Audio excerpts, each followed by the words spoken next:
Everyone, thank you for joining this Heritage Foundation Facebook Live. Today we're going to be speaking with Brett Schaefer, who is our Senior Research Fellow in International Regulatory Affairs.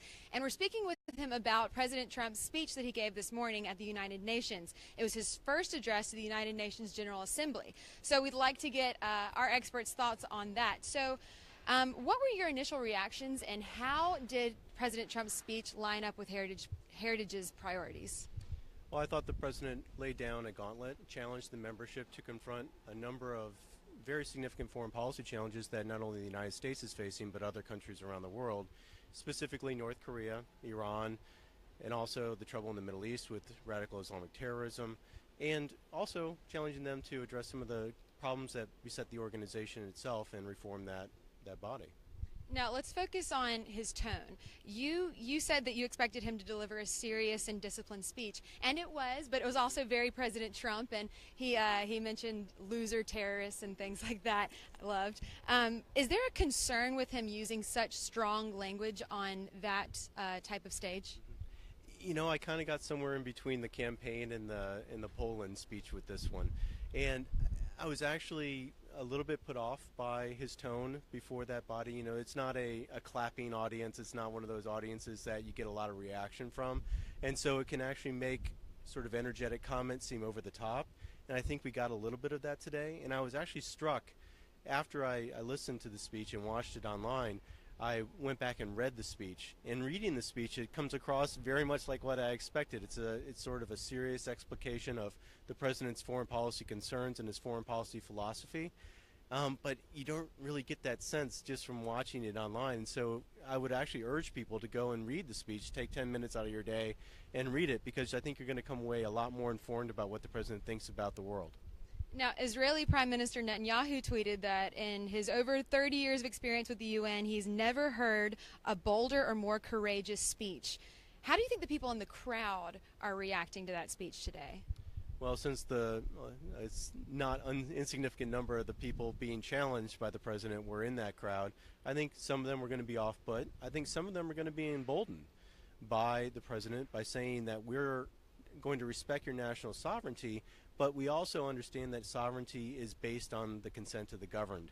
And that's where the linkage between the traditional foreign policy perspectives of the United States, which is trying to promote universal freedoms, respect for self-governance, meets up with the Trump administration's policy on sovereignty.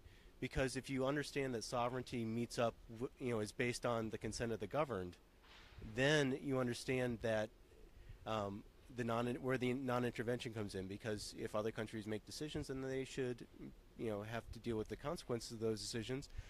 But also that we shouldn't impose our values on other countries. But at the same time, we all know that people everywhere enjoy freedoms. They enjoy the desire to live their lives as they want to, and that should be reflected in their system of government, and the government should respect their wishes. Now let's focus on his foreign policy initiatives. He specifically mentioned Iran and North Korea. He highlighted that if the righteous many do not confront the evil few, then evil will triumph. What do you think about what he said about we could totally destroy North Korea and Rocket Man? And do you think that we'll see new action from the UN, specifically China?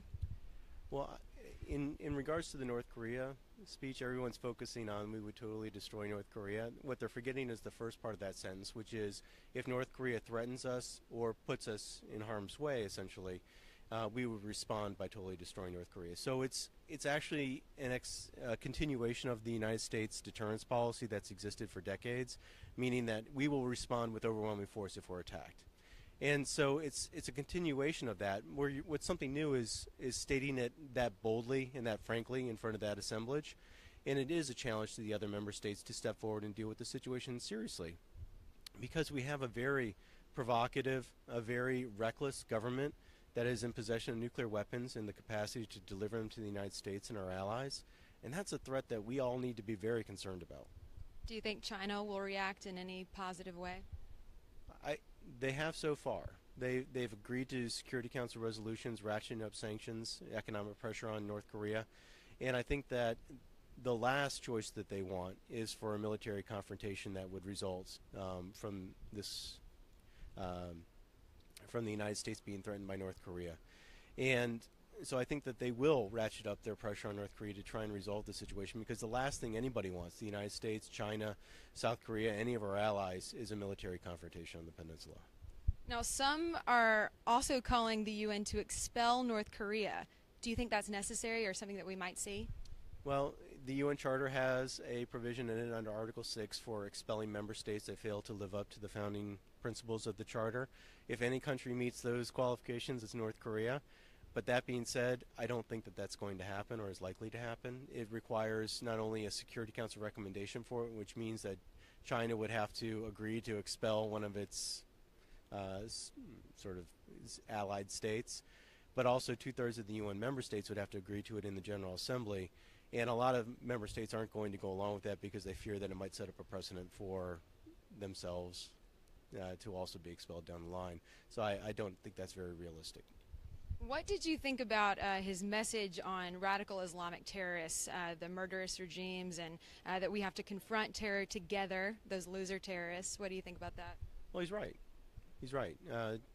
Terrorism is a threat not only to the United States, not only to Western Europe, but also to governments around the world.